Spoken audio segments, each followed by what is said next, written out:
is Brian Jorgensen with Butts Machine Tools. Today we're going to go over an energy mission press brake. It's the PBR. The R stands for a rocker arm press brake.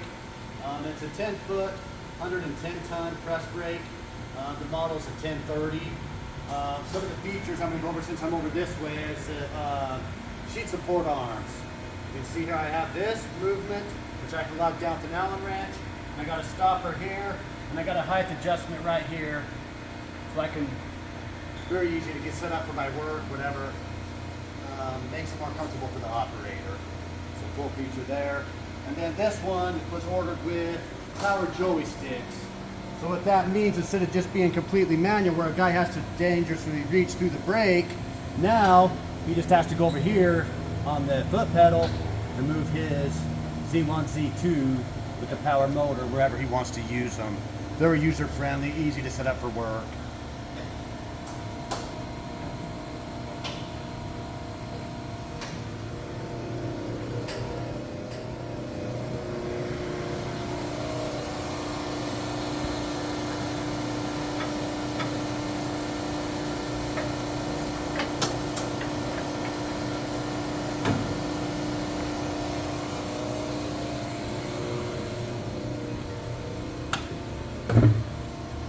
And this brake comes with the manual crowning with it.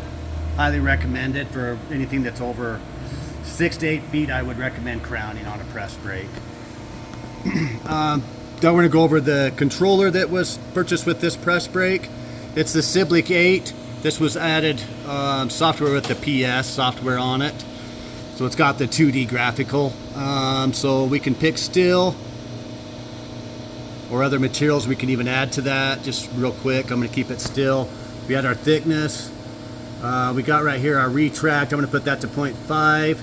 And what that is when our back gauge comes in and it pinches the material, our back gauge moves out of the road before it does the bend, so it doesn't do damage to our back gauge. We can adjust our open height, our part length, our tonnage, and our hold time, all in this screen.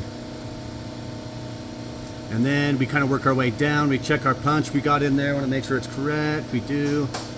Got our die. Select it. Then it's to 180. And right now it's 9.185. That's where the RAM is currently setting right now. As you can see here, we're actually going to travel to 6.102 to get our bend. And this would be bottom. And you see it even goes even further. But we only have 85-degree tooling, so we don't want to use that today for sure, unless we have true bottom forming tools. So I set that to 90. That's how easy that is.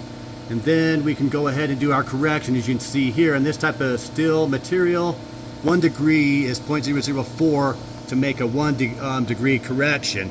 So if we have to make a correction, we just simply do that right here. So if we're off 1 degree or 2 degrees, we just go ahead and add those numbers together or take them away to get the correct 90 for our press brake. Very simple. Same thing with our back gauge and our R. We can simply just make corrections if we want to our back gauge for our parts. So that's all done on our what we call our easy bend screen. We just want to make a one-off bend. Okay, now we're going to go into the new program, numerical, and it's kind of the same questions here. Still, thickness. Now we're just going to need to select our punch and die. Select that one, and then we can our degree. I'll show this again, how you can kind of pick if you just want to go down in inches, and also bottoming's all there, but we want it in 90. And our back gauge is going to come to 7.874. I'm going to switch that to 6. I'm going to leave my R where it is at 2.028 inches. And now we would essentially be able to start forming a part. But now what's cool about this screen is we can add another step, see?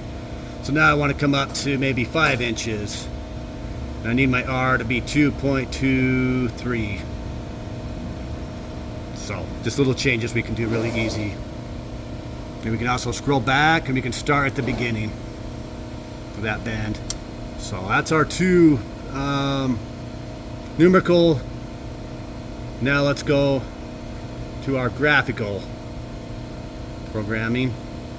So select our tool, punch and die. Now we can just tap. Now I can put my degree in 90. Put that at 135. And that's how simple this is to, we can put our part length here. Let's just put it at 5. And our steel thickness is okay. Just check everything, and that's going to be our part length for that part to be made. We'll go here. I want to do, let's do this bend first, and then this bend. And we're ready to go and start. Now the press brake's moved into position. I'm just going to do a dry bend just to show you movement.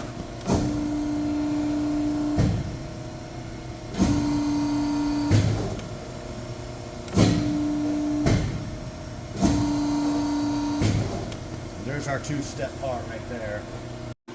Now I'm going to go ahead and bend a piece of sheet metal.